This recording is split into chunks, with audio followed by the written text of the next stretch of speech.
The Tom Woods Show, episode 1846. Prepare to set fire to the index card of allowable opinion. Your daily dose of liberty education starts here. The Tom Woods Show. Hey folks, if you have had it up to here with the COVID irrationality, you are going to love my brand new free ebook, COVID Charts CNN Forgot. Pick it up at chartstheyforgot.com. Hey everybody, Tom Woods here. Connor Boyack is back with us again, and we're going to talk in a minute about all the things this guy does. It just exhausts me even listing all the things that Connor is up to. I've known him for a long time, and man, does he put out really, really good material. You may know him from his children's book series, The Tuttle Twins. Well, he's got a brand new addition to that series that's out, aimed at toddlers. And it's called, appropriately enough, the Toddlers book series. So we're going to look at 3 titles in that series today. Now, obviously, this is aimed at children, these books, and the conversation we're going to have is going to have to do with children. But whether or not you have children, well, you got to be concerned about what children are learning. And the work Connor is doing is just so important that I just urge you to listen very carefully to what he has to say. And again, I think he's unbelievably prolific and productive and deserves our support. Connor, welcome back. Thanks, Tom, for having me again. I don't know how you're still alive, man. Will you stop doing so much work? It's incredible. The things you're doing, it's too many at this point. It is just out of control. I'm glad to hear that, Tom, because I feel like it's not enough still. Oh my gosh, there's something the matter with you. So you're running the Libertas Institute in Utah, and then you've got the Tuttle Twins book series. Now you've got a series of toddler books we're going to talk about. You're doing an animated series. You have a foundation for teaching economics to children. I'm sure. What am I leaving out? Tell me. Just go ahead. I mean, you're writing books. You're working on another book. We're working on, I think, 6 more books right now. We just published guidebooks for teenagers last fall. We did story novels for teens the year before that. I mean, we're trying to run as fast as we can because, I mean, the world is crazy and a lot of families are demanding this stuff. So we're trying to pump it out quick. Well, this is insane. Honestly, it makes me look like a lazy bum. And that takes a lot. So good work, man. So let's talk about this new thing you have going. I have 3 books I'm looking at in front of me here in digital form, and they are for toddlers. Now, you got into some trouble a little while ago. There was some article that went after you guys for propagandizing young people because, of course, we all know that none of that is going on in any institution in American society. Until Connor Boyack came along, little children were just impartially shown a bunch of ideas and then given a dispassionate lecture about the importance of finding the one they thought was most persuasive. And then you came along and ruined everything. But some people may say toddlers. I mean, toddlers? I mean, can't we just let them be innocent kids? So talk to me about your thinking behind this. All right. Well, I'll share a story because I think lessons are best told through stories, which I think is why Tuttle Twins has been so effective to teach these, otherwise dry economic history, political ideas, and make them come alive for frankly, kids, but also people of all ages. And that's kind of the answer I'll drive to with the toddler books is really they have a broader appeal, beyond just 2 and 3-year-olds. But here's the story. So I wake up, this was only like 3-4 days ago, and I'm getting tagged like crazy on Facebook. All right, what's the latest, daily outrage that's going on? It was all these people in my community alerting me to this elementary school that had plastered all over its walls the ABCs, one big letter on each paper with a term below, teaching these young kids letters like A is for activism, S is for social justice, W is for woke, Y is for yes, we can, which of course has no political connotation at all. Obama, right? And so all these letters are teaching this leftist social justice woke crap to elementary school kids that are none the wiser. And so you look at that and you say, well, here's this taxpayer-funded leftist jargon nonsense being taught to kids. Their parents have no clue, but for the fact that someone saw it and took some photos to kind of alert the public and let people know. And so to the people who say, oh, Connor, the Tuttle Twins, you're just, this is propaganda for kids. I say, there's already propaganda out there. There's already, if you're not teaching your kids the values that you believe in, the principles that you think are true, other people are going to expose your children to counter ideas. Your kids are going to be a sponge. to soak up whatever they're told. They're going to be a blank slate to accept as true, whatever some authority figure in their life at school or wherever tells them is true. And so my defense of the Tuttle Twins is, well, there's a more innocuous definition of what is propaganda, right? It's propagation of information. There's certainly a negative, twist to it, and rightly so. But you're just propagating things. Or indoctrination, you're teaching doctrine, right? And again, there's a negative connotation to doing that, and rightly so. But fundamentally, when we're talking about children, it is transmitting values, transmitting the understanding of certain principles and ideas and a moral framework. And every parent has the right to teach their children what they think is true. And I would go so far as to say the obligation, because if they don't do it, others will, teach their children ideas they totally disbelieve in. So the Tuttle Twins books, and certainly even these toddler books, are designed to help parents have a vocabulary and a language with which to communicate to their children these foundational ideas. So yes, okay, we're doing toddler books, which, they're super cute, really fun and exciting. But as you'll see, Tom, and for others, you go to TuttleTwins.com/toddler, you can see examples of the books. We've got illustrations that are reinforcing the ideas. And then we have little, 2-3 sentence little paragraphs for each term so that the older kids can still have, an educational opportunity with this other, like you look at most toddler books and it's like A is for apple, right? And that's it. And so that's clearly a toddler book. We're putting in a little more meat so that obviously a 2-3-year-old isn't going to be able to do the paragraphs, but an older kid can. And so suddenly these books become a resource for a much broader age range. All right. Well, I guess fair enough. I have no problem with it, but I could imagine some people hesitating. I'm looking at these 3. 2 of them I would have thought of right away. One would just be ABCs of Liberty, basically. Well, sure. That's what the whole series is all about.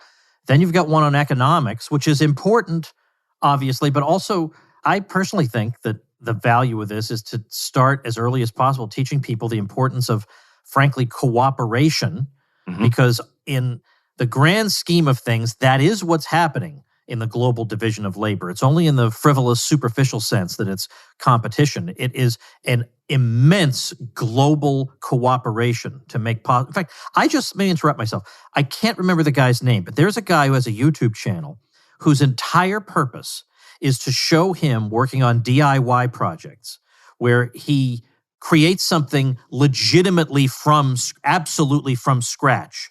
So he made a turkey sandwich from scratch. Yeah. So, Yep. So you know what I'm talking about? Like he harvested the wheat, right. He slaughtered the turkey, he did absolutely everything, and it took him basically forever, and it cost him $1,500, and whatever, so to show and it turned out like crap too. He ate it and he said it's okay. It's not even the best sandwich I've ever had. So I always say to people who are anti-billionaire, billionaires are the source of our problems, that the billionaire or the person investing in capital is the difference between you doing that and spending $1,500 on a sandwich and devoting your whole life to it, and the $8 you spend on a sandwich devoting no time to it. Right. The difference between one and the other is the totally unearned bonus that you get for existing in the age of these people who invest in capital. So to me, emphasizing economic concepts, as early as possible, I hope can inoculate people against stupid, destructive, anti-civilization ideas. But you have a third one. I'm going to start with that one. All right. On, of all things, the American Revolution. Now, how did you choose that? Okay, I'm going to give your listeners a little teaser here, something I don't think I've revealed anywhere else. So little Tom Woods show bonus. That is great. That makes me happy. Go ahead. Let's hear it. You've been good to me, so I'll be good to your audience. Okay. We're working on a project right now that is near and dear to my heart. And you as a historian, I think, will definitely recognize what I'm about to say, Tom. I was part of a group about a year and a half ago. This philanthropist brought together a lot of the different groups who are working on civic education from kind of a liberty, freedom, right of center perspective. And the purpose of the meeting was try to say like, hey, we've got the 1619 project. We've got all this garbage on the left. We've got activism, history, and all this kind of stuff. What are we going to do about it? How do we make sure that we're teaching the truth about American history? And to me, it was a rather depressing meeting. It was kind of like cat herding, right? Every group was like, well, I do this over here and I do this. And I came away from that like the Tuttle Twins, we've not really gotten into history yet. We've taught some history in some of our books. When we talk about Creature from Jekyll Island, we can mention like the Weimar Republic, right? And things like that, where there's some historical references. But we've not really done history per se. So I'm flying home from that meeting and I'm like, you know what? I feel like I need to dabble more in this. I went on eBay and Amazon and I bought a whole bunch of social studies history books, thinking like, third to eighth grade, kind of that range. And so I've actually got the stack in my office. I get all these books. I turn to the sections all about, the colonial era, revolutionary era, formation of the U.S. government. And I was blown away, and it's not going to be any surprise to you or any of the listeners, right? I was blown away to see my expectations met. And that is, all of these books taught the facts, right? George Washington did this, and Patrick Henry said that, and on this date, this thing happened. They all taught the superficial facts. Literally none of them taught any substance. At most, they would say, oh, they were upset about no taxation with representation. There was no philosophy. There was no ideas. There was no enlightenment, no, influence of the Bible, like none of these deeper things that motivated all of these historical actors to, fight the world's largest empire.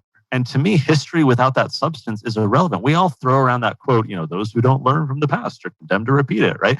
Except our curriculum and books for the rising generation do them a disservice because it doesn't teach them the substance of the past that can apply. Again, like when, John Adams did a thing in the past has no enduring relevance to my life.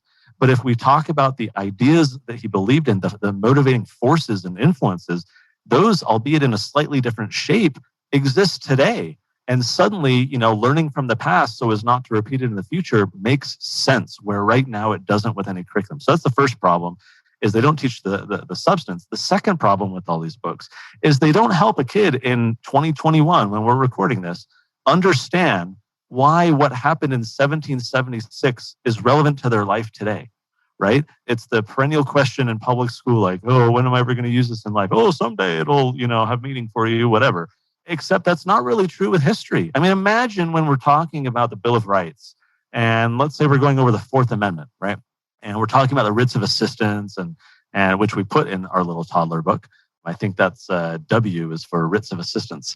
And so imagine when we're talking about the writs of assistance and why the founders were motivated to do the Fourth Amendment. Imagine a history book that for a fourth grader says, oh yeah, and we have the NSA today, and they spy on us all the time, and nothing you do is in secret, and there's a permanent record, as Edward Snowden likes to call it, of your entire life, and the government can invade your privacy, at its pleasure. Suddenly, the concerns of the founding fathers have a more modern relevance and connection to a kid's life and to all of our lives. So this is my indictment of social studies material.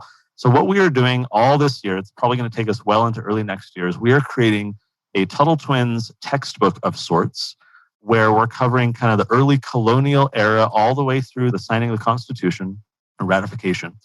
And so we're going to teach the facts and we're going to teach the accurate history. But think of this like, Tom, how all of our children's books are based on like original kind of liberty texts, right? We're trying to distill these ideas. So what we're doing effectively here is taking Rothbard's Conceived in Liberty and turning it into a Tuttle Twins version, where we're teaching a lot of historical information. We're going to have like 25 plus chapters, where every chapter is a different Tuttle Twins story, where they're learning through story about what history is and what happened and why it's relevant today and what those forces and influences were that have modern connections.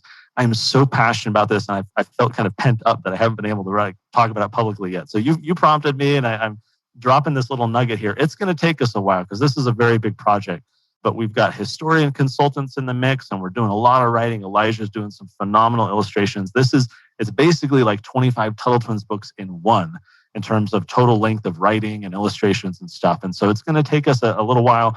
To your question, Tom, why do a history book? Well, because we're going to start leaning more into history and potentially continue that history, right? Imagine volume 2 could be birth of a new nation until the war between the states, and we can just continue on in that path. We thought doing a toddler book on this topic would be a first little fun way for us to dip our toe in the waters for what is much more to come, hopefully in the near future. That's tremendous to hear. Wow. I'm glad you shared that with us. And I guess you and I have a similar pet peeve. I find likewise that the way the American War for Independence is presented is in such a way as to make it seem utterly remote and involving such alien principles, or not principles that we reject, but principles that are irrelevant to us today. I mean, who cares about no taxation without representation in 2021? I mean, it's a very remote kind of issue. And so I've always gone out of my way to emphasize, well, the real issue was the idea of the Constitution, the unwritten British Constitution, that you can't just arbitrarily say, well, we declare this to be constitutional because we say it is. Right. The colonial position was it's unconstitutional if it violates longstanding tradition. And it was the British who were basically taking a legal positivist position, saying, well, if it's duly promulgated, it's part of the Constitution. And so that's why it's stupid to criticize the so-called strict construction version of the Constitution in the U.S., because it was established precisely to fight against the very loose construction that the British imposed on Americans that led them to revolt against a constitution that was like nailing jelly to a wall. That's why we had a written constitution that we wanted to interpret strictly. This isn't some theory that Justice Scalia came up with in the 20th century. So this is very relevant to us. But when you hear stuff like this, no wonder they don't want to talk about it like that. Right. They want it to be, some weird principle that nobody cares about anymore. So good on you for talking about it. But let's go back to more fundamental things. If I'm flipping through this book, which indeed, as a matter of fact, I sort of metaphorically am right now, on liberty, what are concepts that you want to, I mean, some of these concepts, to be honest with you, slightly remind me of, do you know about the series where it's like a toddler book on, I don't know if it's nuclear physics? Yeah, right. And it's, and it's obviously completely impossible and utterly beyond a toddler. Yeah. So, okay. I mean, to what extent is it kind of that? And to what extent is it really a thing where, okay, maybe they won't get the whole thing right away, but it gets them accustomed to hearing certain words and associating certain images with certain words? So when we started exploring the idea of these toddler books, the books that you referenced were an inspiration. So those are by a gentleman named Chris Ferrie, Ferrie. And he's got things like, ABCs of physics, ABCs of engineering, quantum physics for babies, right? And so almost like a gag gift in a sense, right? Like you're at a what do they call it? A baby shower for your buddy, right? Who's having his first kid, and like, hey, they have blockchain for babies, right? And so, it's almost more for the adults than it is for the kids, right? It's like right. Hey, yeah. This is cool.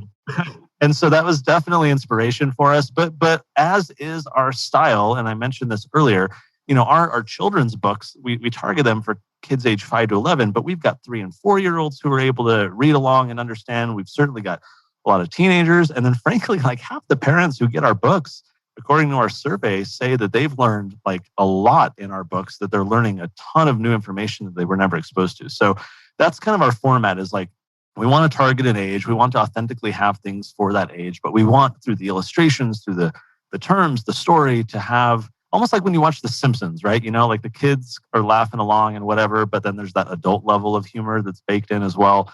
So with these toddler books, like, sure, yes, we wanted some, basic phonetics and learning letters and having some terms, but in the economic book, Q is for quantitative easing, yeah. Right? Like no 2-year-old is going to be able to pronounce that. So we do have that element of like, this is fun, right? Like I feel fun and smart reading this to my little toddler. And ultimately it is for that kind of prolonged exposure as they get a little bit older, can say bigger words, understand bigger ideas, and have that broader age range of exposure. Hey folks, let's take a minute to thank our sponsor, BetterHelp. I'm going to speak very frankly to you right now. Life is difficult. And a lot of times we could use some help, but maybe we don't seek out that help because we're surrounded on social media by people whose lives seem to be perfect. And so we feel like, well, gee, they seem to be sticking it out all right. Well, I'll just tough it out myself. No. First of all, you're not getting the real truth about everybody's lives on social media. And secondly, help is so readily available to you right from the comfort of your own home, thanks to BetterHelp. There are all kinds of things that can be interfering with your happiness. Everything from stress and anxiety to trauma or depression or anger. And BetterHelp will assess your needs and match you with your own licensed professional therapist. You can start communicating in under 24 hours. This is not self-help, it's professional counseling. You can send a message to your counselor anytime. You get timely and thoughtful responses. Plus, you can schedule weekly video or phone sessions. It's convenient, professional, and affordable. And in fact, so many people have been using BetterHelp that they're recruiting recruiting additional counselors in all 50 states. Well, I want you to start living a happier life today. As a listener, you'll get 10% off your first month by visiting betterhelp.com/woods. Join over 1 million people taking charge of their mental health. Again, that's BetterHelp,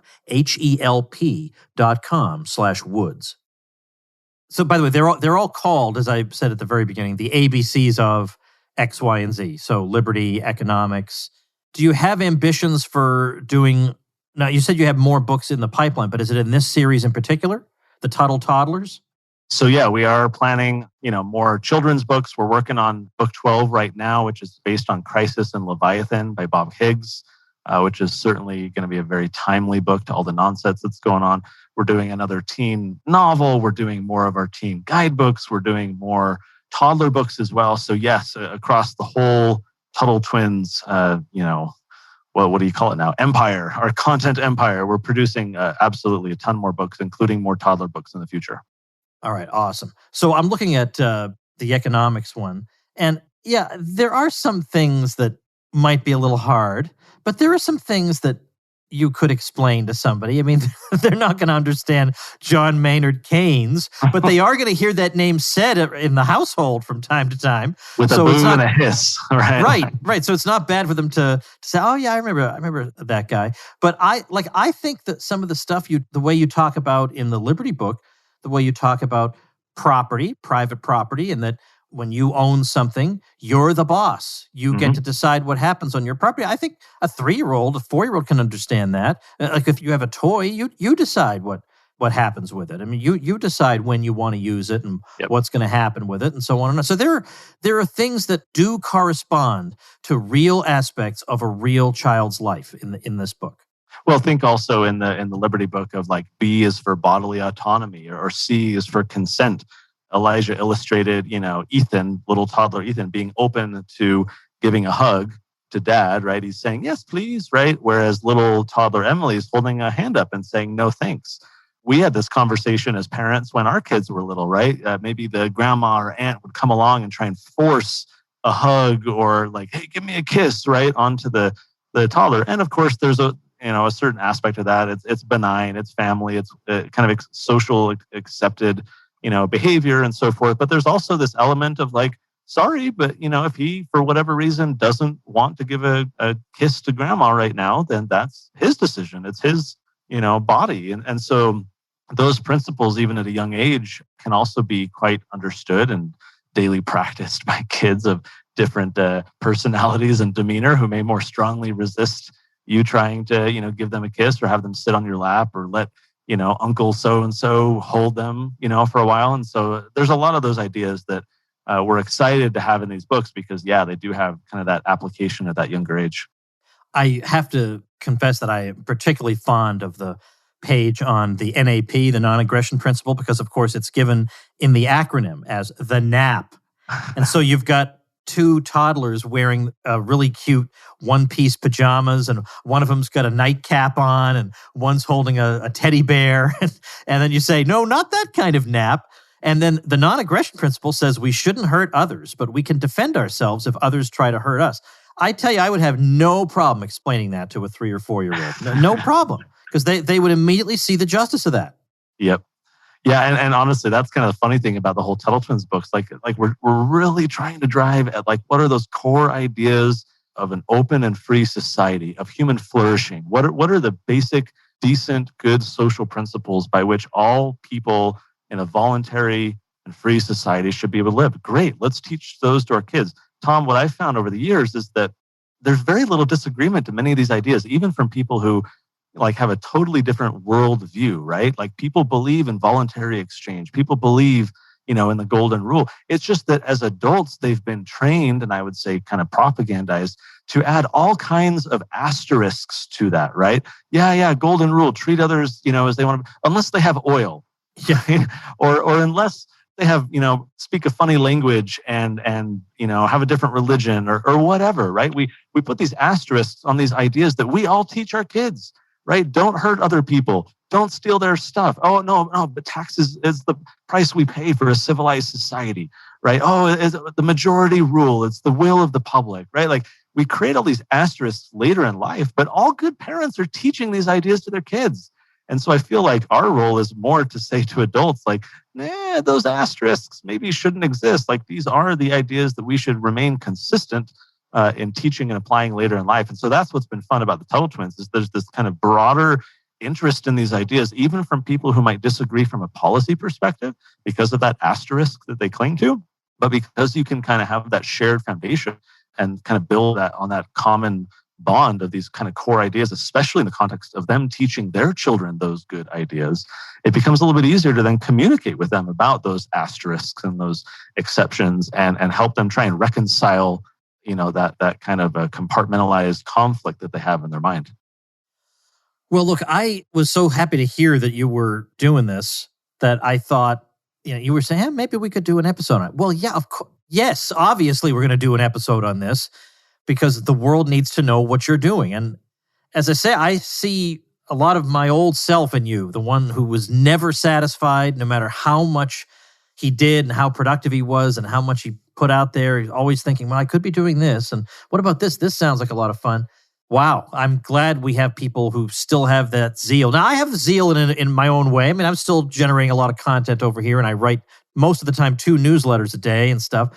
But, geez, you are really blazing a trail, doing stuff that no one has done before. I mean, really, you did it because nobody was doing it, and you knew it needed to be done. Now, that's the kind of spirit that we need. I'm going to link to all your stuff at tomwoods.com/1846. And if you have a final word, we'd love to hear it. Thank you, Tom, for the kind words. We're very like-minded. I appreciate the friendship over the years. I leave this maybe as a final word. We talked about it briefly earlier, but, we're trying to build this content empire. We're trying to produce, we've got a Tuttle Twins podcast. We've got a card game for families. We've got books of all kinds for all ages now. We've got audiobooks, right? What I'm super excited about in the next year or two is launching this cartoon that we've been working on. So that you can find that at TuttleTwinsTV.com. We raised $1 million as a for-profit investment. So all of Tuttle Twins is under Libertas Institute, which is our nonprofit. This cartoon is a for-profit spinoff. We raised $1 million from basically a lot of our community, chipping in $100, $1,000, whatever. We're now producing the first few episodes. We're going to keep rolling after that. We're expecting the pilot to be out hopefully in the spring, and the next few episodes in the months after that. This is going to be a big, big deal. Super high quality cartoon, really professional voice acting. We've got comedians working on the script that's going to be hilarious and fun and teach these same ideas, but to an even broader audience. It's going to be free to watch. You can download it on your app, stream it on your Roku. We're really trying to go big and broad with this cartoon and just reach so many people. I'm so optimistic about the future, but also disgusted at what our world has become with, all these lockdowns and Karens and people just bending over and taking it and the restrictions on their freedoms. And I feel like that still presents a lot of opportunities to go and kind of wake people up, red pill them out of the system, help them understand. And so the cartoon, I think, is going to really help in that regard to reach quite a number of people. So thanks for lending your platform to help get the word out about these new toddler books, about kind of the broader stuff that we're doing. I still feel very energized when I wake up in the morning that there's a lot of dragons to go slay, and we're having fun doing it. Wow. Well, this is more energetic than I've ever heard you. Congratulations again.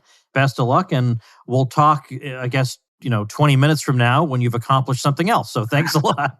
Thanks, Tom. Appreciate it. All right, folks, find out more about the Tuttle Twins series and pick up the books over at tomwoods.com/twins. And you are really, really going to be glad you did. Now, coming up tomorrow, we got Bob Murphy. Our old friend, the economist Bob Murphy, is returning. And we're going to be talking about the Great Depression and the New Deal, which is a topic we haven't hit on this podcast in a long time, and really not nearly as often as you would think we would have on a podcast like this. But we're going to revisit Bob's book from years ago, The Politically Incorrect Guide to the Great Depression and the New Deal, to coincide with episode number 2 of the animated series that I'm doing with Michael Malice called The Politically Incorrect Guide, because episode 2 happens to cover, guess what?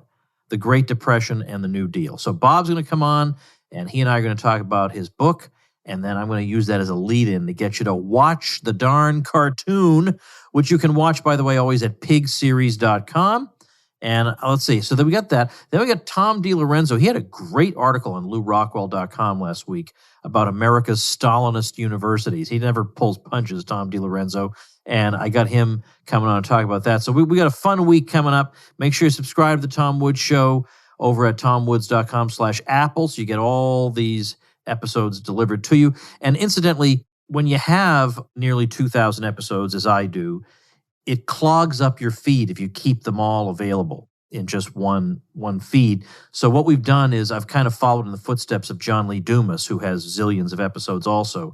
And so we've taken episode maybe it's 1 to 300. We've made a separate program out of it.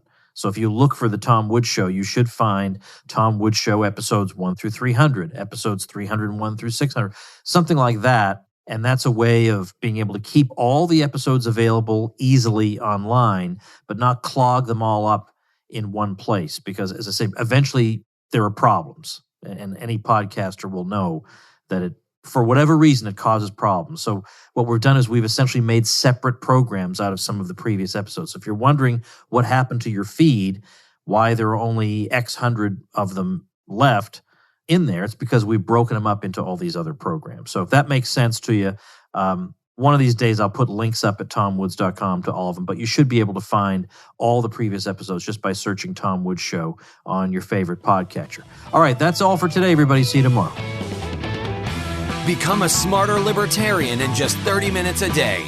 Visit tomwoods.com to subscribe to the show for free, and we'll see you next time. Like the sound of the Tom Woods Show? My audio production is provided by Podsworth Media. Check them out at podsworth.com.